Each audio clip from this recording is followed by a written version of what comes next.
The world has changed. America has changed.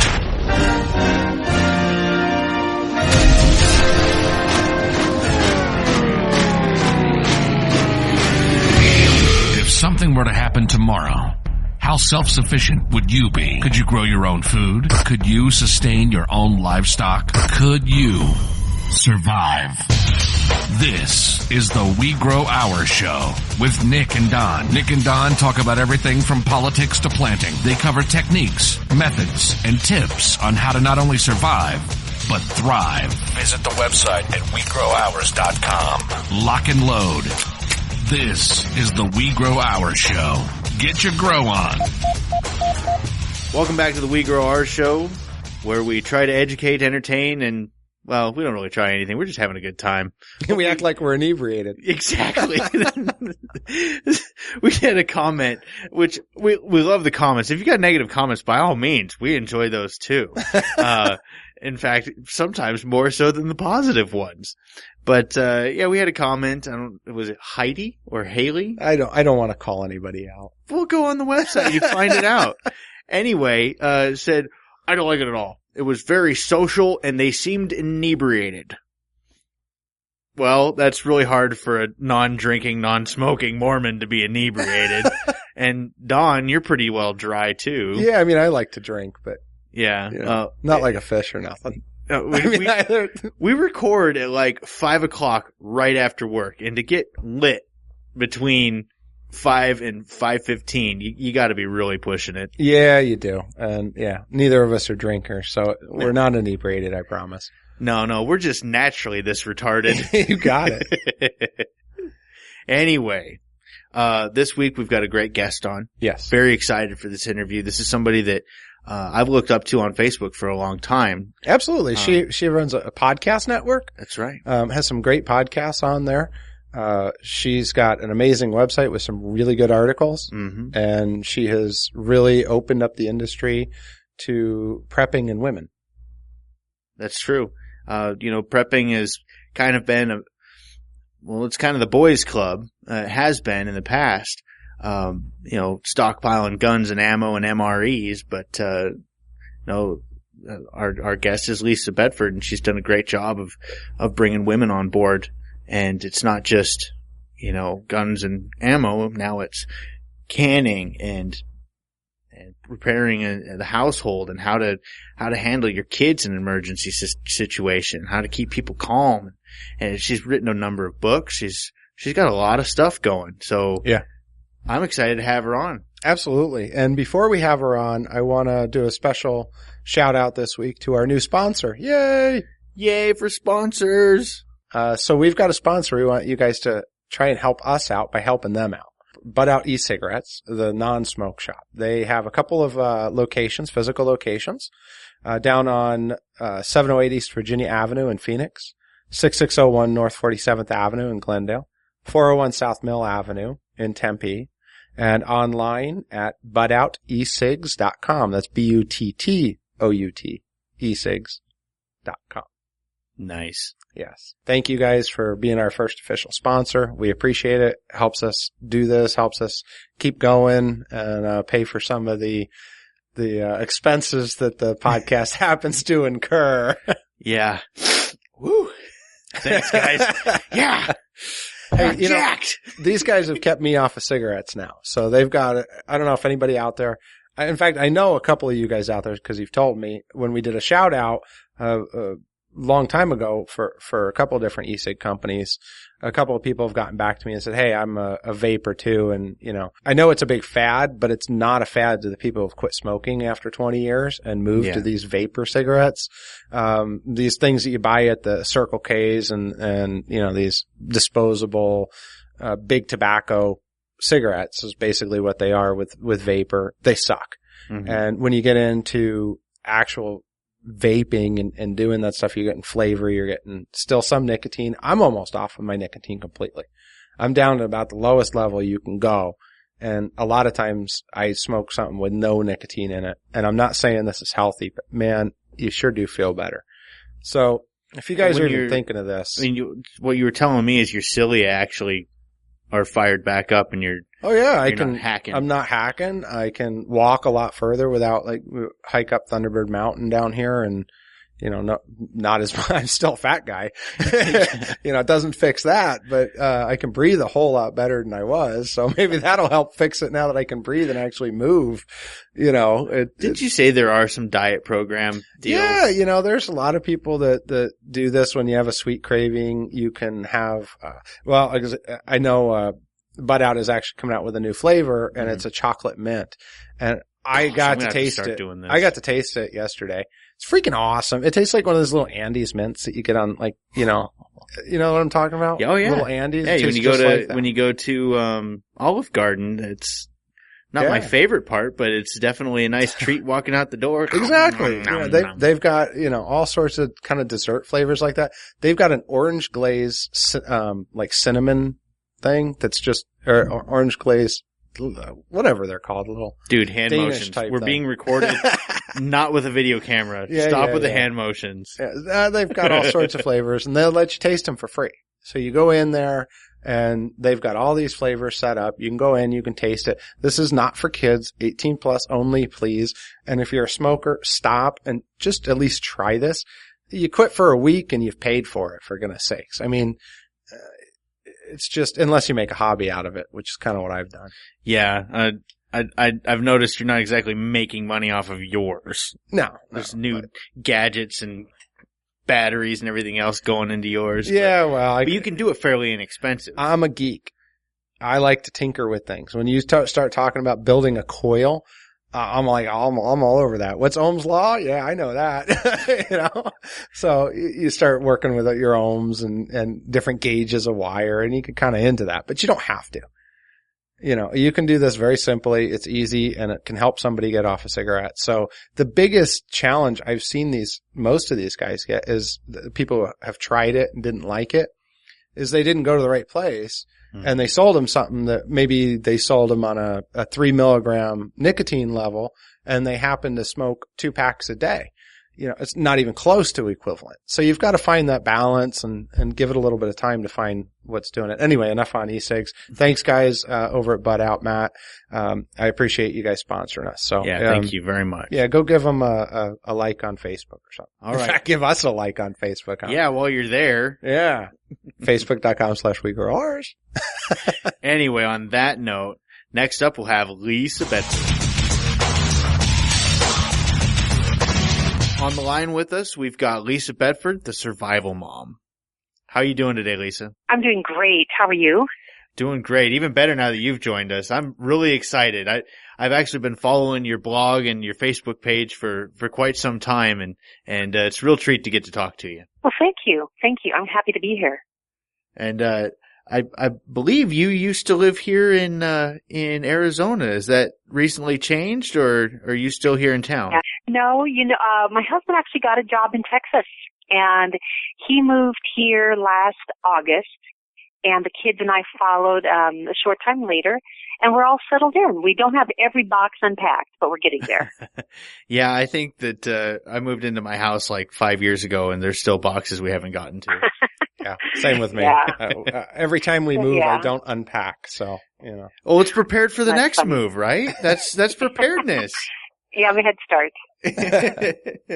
Awesome. So Lisa, I'd say before you came onto the scene, the prepping world was all guns and ammo stockpiled and MREs, Mm-hmm. and you've really brought the lighter side of prepping. You've really brought the girls on board. So yeah, when I first got into it, I think everybody gets into this because of fear. Whether they're just, terrified or frozen or they're mildly concerned, at some level there is some fear involved. And that is what, propelled me to begin looking around and what can I do to be proactive. This was about 6 years ago. And you're right, it was all guns and ammo and, photos of the United States Capitol building in flames but it was for right then that was good. I needed the information about food storage and I needed that information, but it occurred to me that there really wasn't even a niche other than, I think, some LDS food storage sites that were geared toward women. And one night that just popped out at me. Interesting. So you talk about being fear-driven, which we all are on some level. We have that desire to not be afraid. So what was it that tipped you over the edge? What brought you to become a survivalist? Yeah. Mm-hmm. Yeah. I think from a mom's perspective, I think whenever we see our family in jeopardy or in potential jeopardy, I think something just clicks in our brains. And so for me, it was starting to dig around, and I was looking at my husband was in the building trades in Phoenix. He had a company, and we started seeing, good, solid, well-meaning and hardworking families all of a sudden losing homes and losing businesses. And I have just been never one to say that will never happen to me. I'm just too much of a realist for that. And as I started to dig around on the internet, I read somewhere the name Survival Blog, and that is where I started. And lots of good, solid information there. A lot of it was terrifying, but I remember one time my husband came home from work, and I was sitting in front of my computer. I had been there pretty much all day. I was in my pajamas, and I was literally frozen in fear. And I was researching survival real estate and reading about, homes that were made of concrete and they were safe from rifle fire up to so many hundreds of yards. And he came in and he, what's going on, Lisa? And, I was, because the thing that was driving me was the desire for my family to be safe. And I think that really just resounds with an awful lot of moms and dads around the country. Oh yeah, sounds like you went into Mama Bear mode. Yes, I did. Yeah, that's a good way to put it. Now you've taken that fear and you've built on that. I mean, you've got a couple of books out. You've actually got your own podcast network, and you've gone out and reached a whole lot of people. So what's your kind of your favorite part of that, or, what's your favorite part of that? Mm-hmm. For me, it's been, just personal, just kind of a personal growth. Sounds maybe odd, but, I was in a variety of different professions. And there was a lot of it involved public speaking. A lot of it involved just, communicating, whether it was in a training setting or, organizing events. And so all of that just kind of came together. It was, that line, something about all of my past experiences have, brought me to this moment. And it has just been a really good fit for me, and yet also extremely challenging. So, writing the book was a big challenge, and podcasting and putting together a group of women to create a network. When I first started, I remember sitting at my table crying because I did not know how to insert a link. I mean, there was like no technical knowledge on my plate whatsoever. And when I look back and I think, I started from a place where I knew nothing about technology or everything that goes into, working a blog and writing and maintaining it and building it. It's been a really great journey for myself. And I know that I've touched people, and that to me is very, very, it just really strikes my heart, because my heart is where those moms are who have a hard time going to sleep at night for fear of the future. And those are the moms that in particular that I want to reach. And if I have reached some of them, I've reached a lot of them, then I feel like that has just become just my purpose, because there are an awful lot of moms who grew up on a homestead. They grew up, on a farm. They grew up, with food storage being a way of life.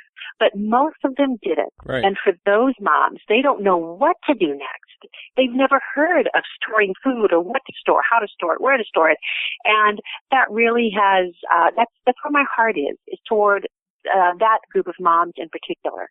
So along that journey that you've had, has your prepping style, through all this research you've done, through all these blog posts that I see, you offer so much information. I'm guessing on your journey that your prepping style has changed from what it was maybe 6 years ago to what it is today. And what's your advice for somebody beginning in that journey themselves? Yeah. I'm not as frantic as I was at first. And I think that fear actually gets a really bad rap. Because most of us, okay, I'm speaking from a woman's point of view, most of us would never go for that annual exam if we didn't have to, because there was just that faint fear in the back of our minds of, some kind of, female issues or, some kind of a cancer. So we go and we get the mammogram. And if it wasn't for that tiny dose of fear, we wouldn't do it.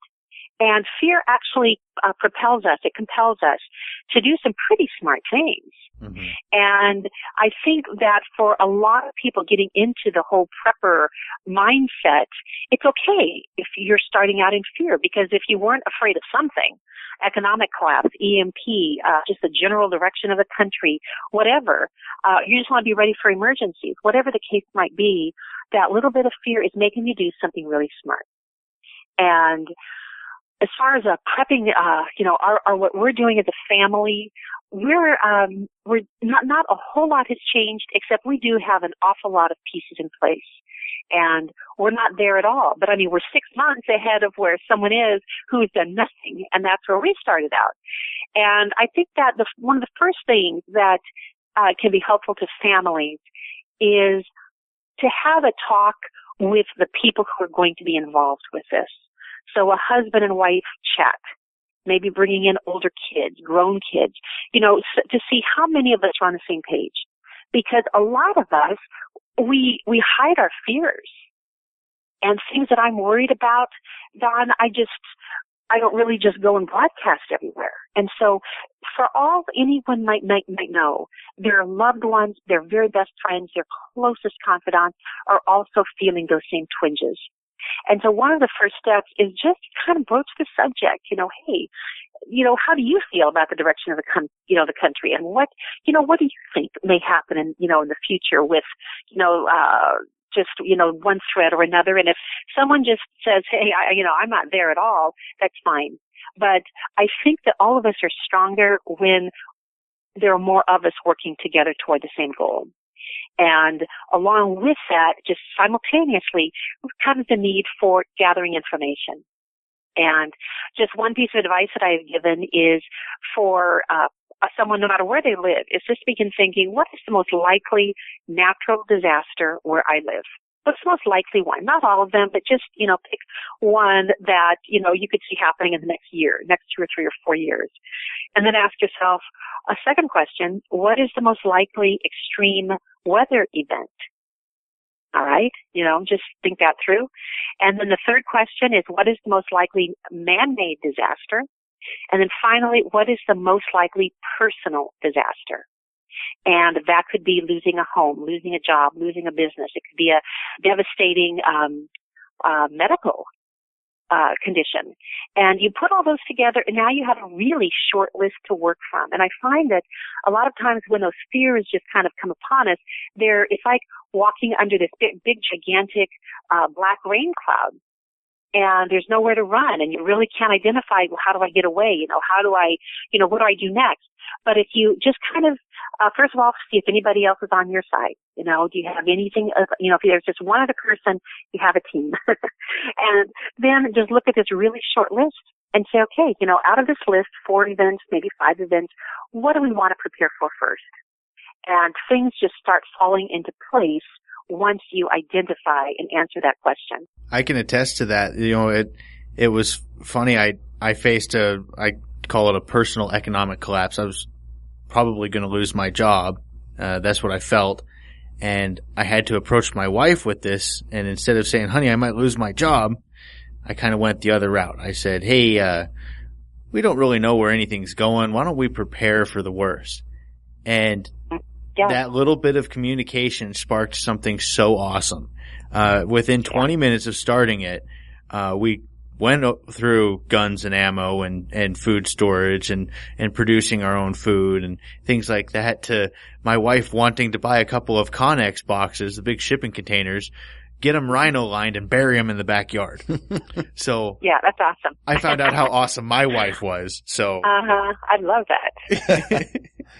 So that is really good advice to both have the conversation and then get educated. I like that the steps that you've laid out there. I like making the list. Yeah. I had never thought of that, but you're right. I mean, making a list and it really narrows down what you think.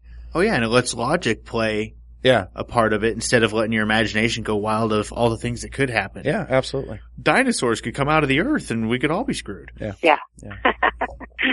You started off, you were afraid, you got a plan, and how did you make the transition from I'm soaking up knowledge to I'm a distributing source of knowledge?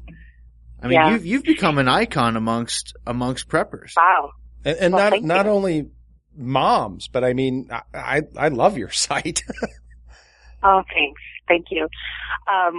Recently we added 20 some expert writers, and they have so expanded the depth of information on my site. I'm so proud of them. How did you move from student to Mhm. teacher? You know what? It was because I was a teacher. My very first career was a classroom teacher. I taught junior high. And then I moved from that career into one in which I taught teachers. And so I would conduct different kinds of workshops for teachers for a big school district in the Phoenix area. And kind of towards the end of that career, I launched into a sales career that was going to be on the side. And in sales, what are you doing? You're training and you're teaching and you're communicating. So when I began to put my emergency kits together and my vehicle emergency kits, I started making my own checklists. It just dawned on me one day, it would be so easy for me to teach other people how to do this. And the first thing I did actually at the Cabela's out there in Peoria, I taught a class that was called Wilderness Survival for Kids. And I only taught it just, I don't even know, maybe half dozen different classes. But then I began teaching food storage and different prepper classes at the Honeyville farm store. Oh yeah, yeah. And I enjoyed that. I really do enjoy meeting people. And it was such a natural occurrence. It didn't really even feel like I was doing something odd because this is what I had always done in my other, my previous careers. I've got another question for you. Everybody, it seems that we run into in prepping. I mean, we're all about growing your own food.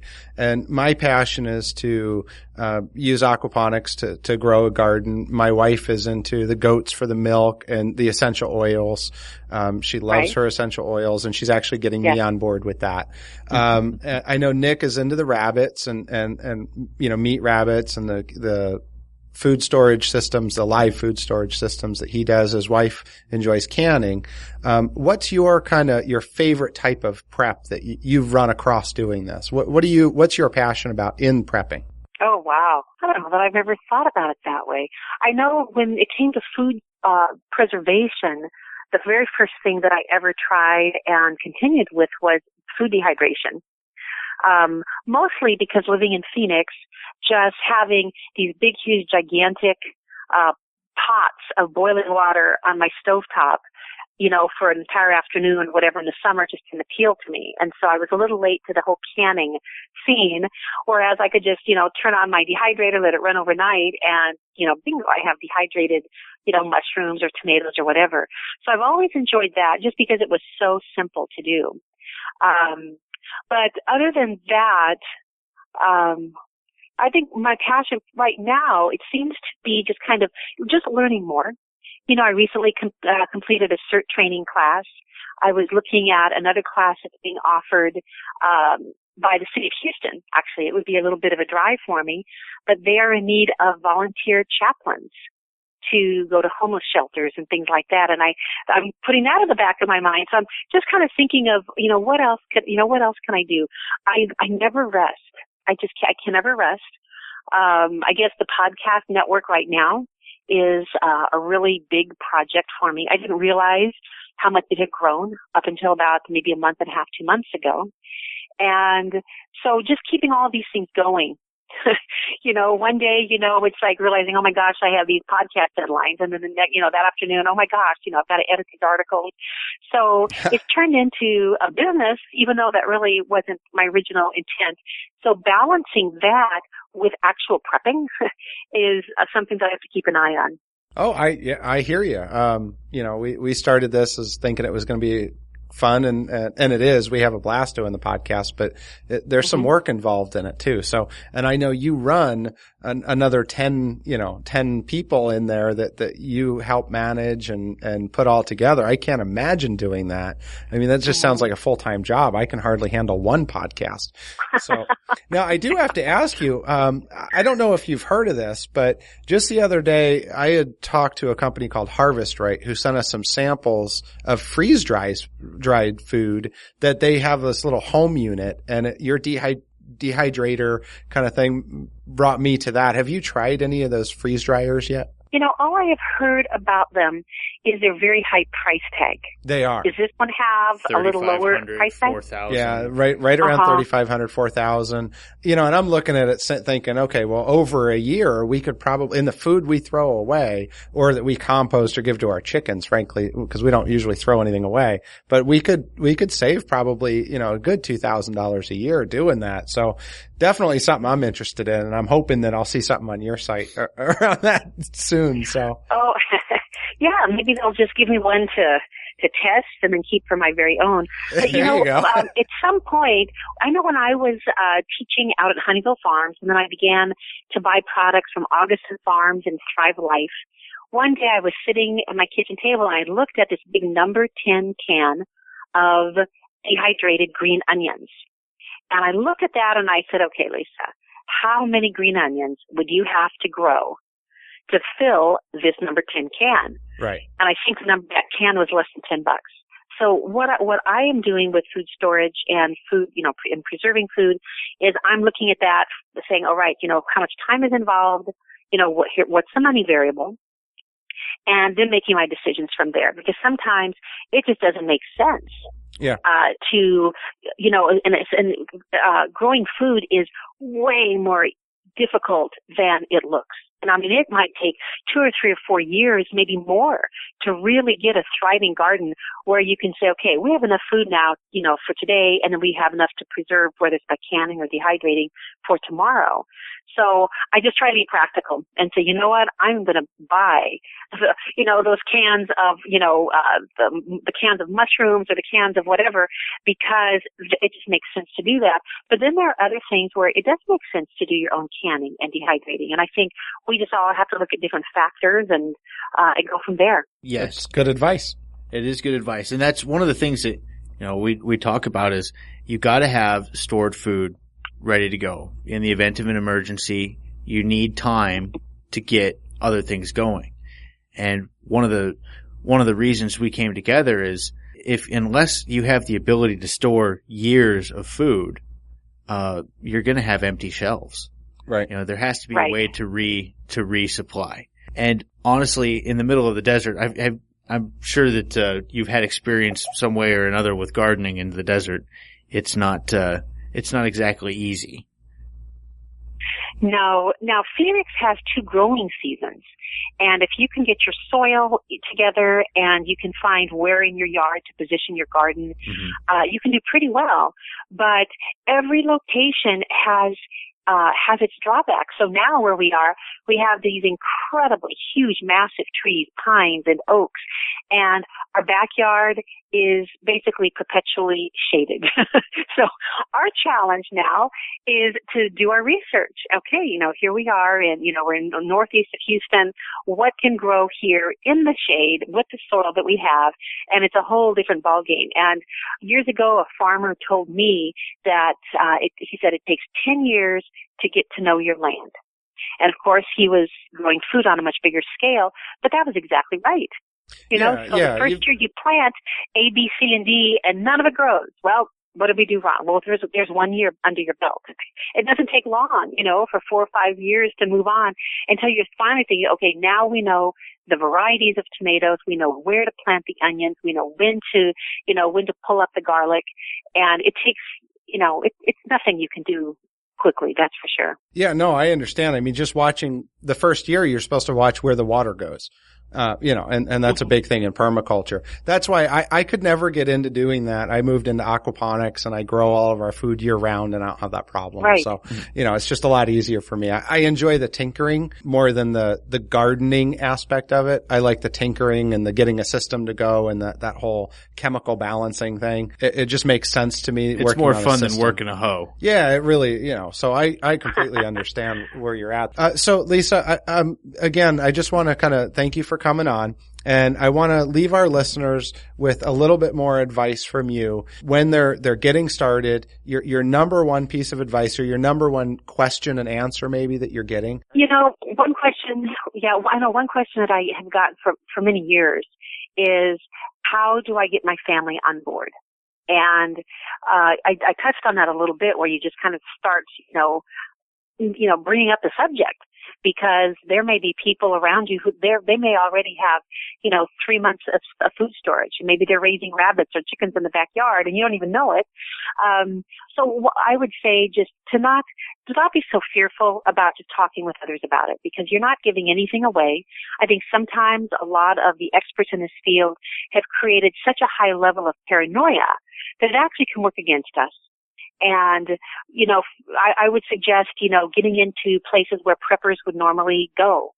CERT classes, for example, classes from the American Red Cross. People who tend to be survival minded, they're the ones taking the backyard chicken classes. And they're the ones taking the permaculture, very, very often.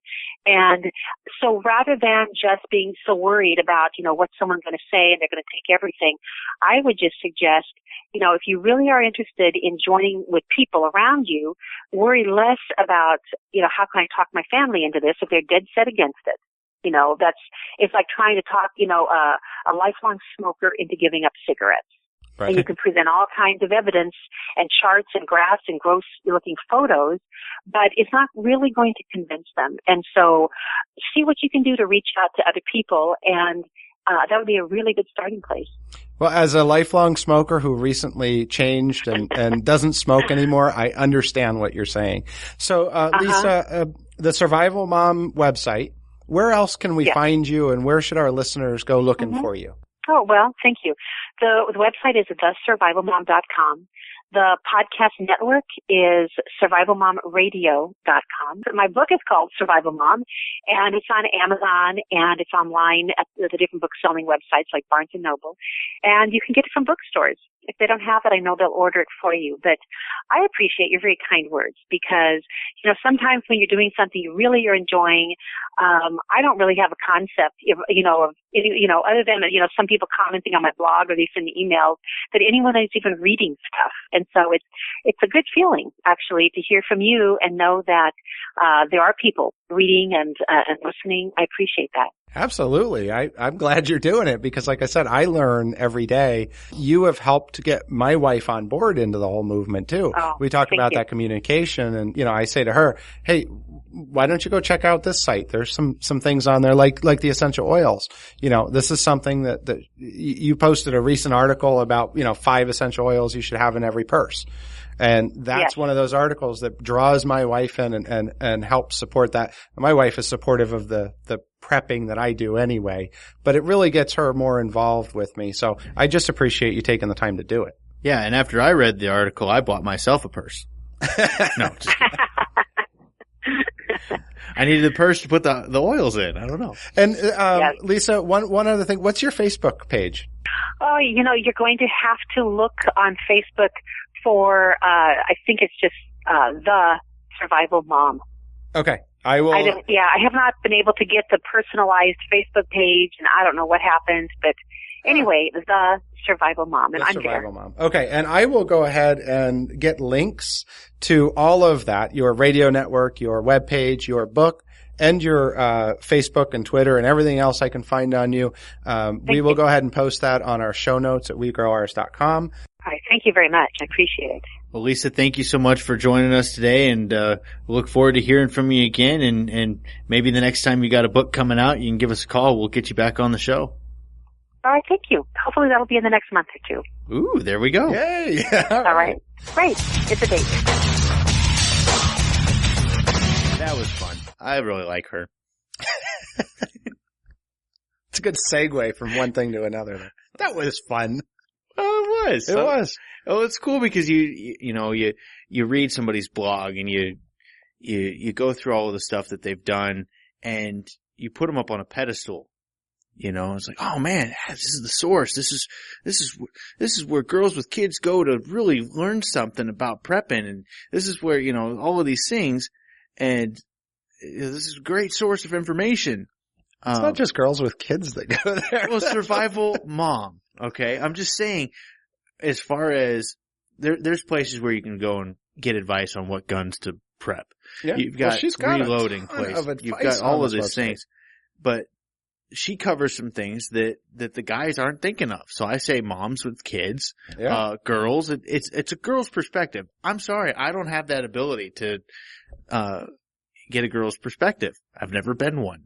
Oh, yeah. I can't. What am I going to say there? Me neither. Me neither. Anyway, so yeah, it's cool to have a conversation with somebody and you realize how down to earth they are, and they're still this great source of wealth of knowledge. Well, frankly, this is one of the things I love doing about the podcast. Oh yeah, we get to talk to all these awesome different people, and these people that we've read their blogs and looked at their stuff, and the Survival Mom has a great podcast. 10 people on that. And I love listening to some of that. I don't listen very often to all of it, but I do go on there, and it gives us ideas for the show. And it's more geared toward women in those, but it's just phenomenal to know that somebody's out there doing that, and it brings so much information to the market. So that's right. Trying not to put my foot in my mouth. Yeah. Anywho, so we touched a little bit on some places where you can go to start buying your canned goods and stuff. Yeah. And why don't we go ahead and do the shout out of the week? Yeah. You're not going to want it? What? No? Yeah, go ahead. Do it. Okay. It's your turn. My turn. I choose you, Honeyville in Chandler.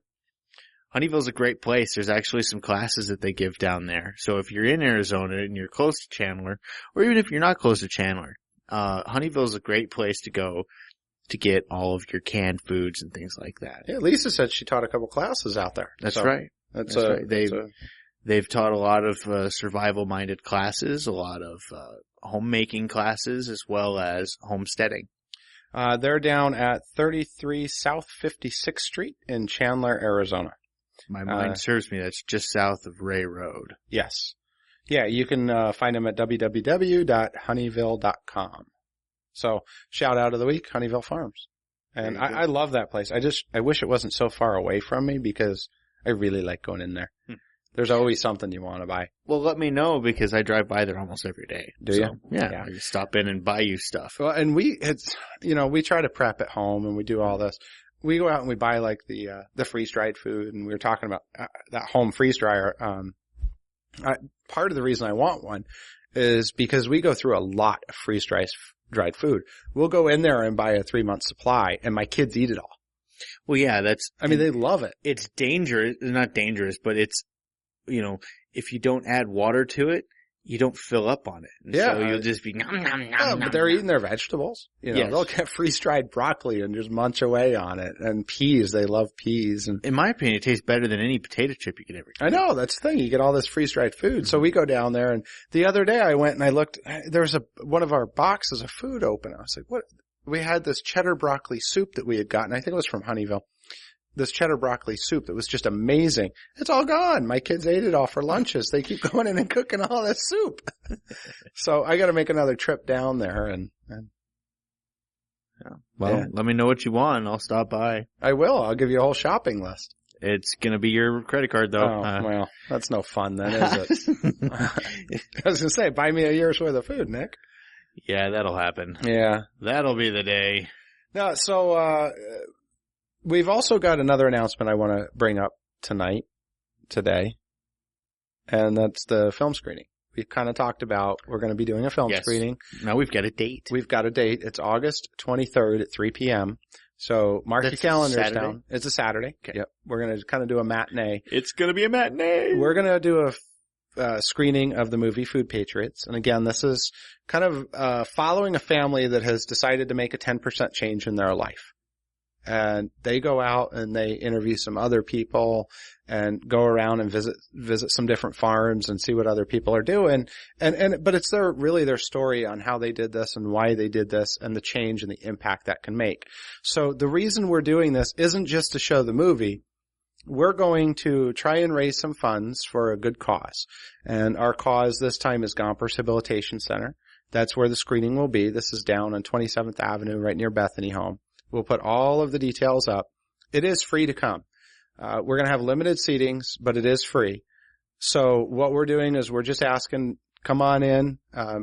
Nick and I are going to give a little talk, maybe talk a little bit about integration, how we do this, maybe show some pictures, and put on kind of a 15-minute class on how you can do this yourself. And then we're going to show the screening. We're asking for some donations to go to a good cause and to help keep a garden program at Gompers. So we'll get all the links on that and get everything finalized in the next week. But we've got the date, August 23rd, 3 p.m. That's Saturday at 3 p.m. So mark that on your calendars. I hope everybody can make it down.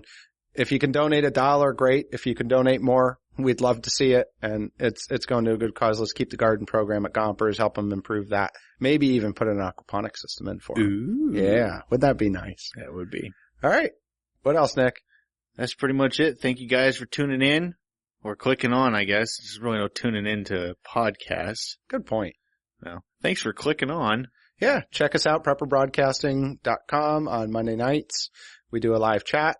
Facebook.com/WeGrowOurs, Twitter @WeGrowOurs, YouTube, whatever, YouTube us. Mm-hmm. It's on our website. Yeah, go to the website. That'll take you to YouTube. Absolutely. Thanks again to our new sponsors, and show them some support too if you like the show. Okay, bye.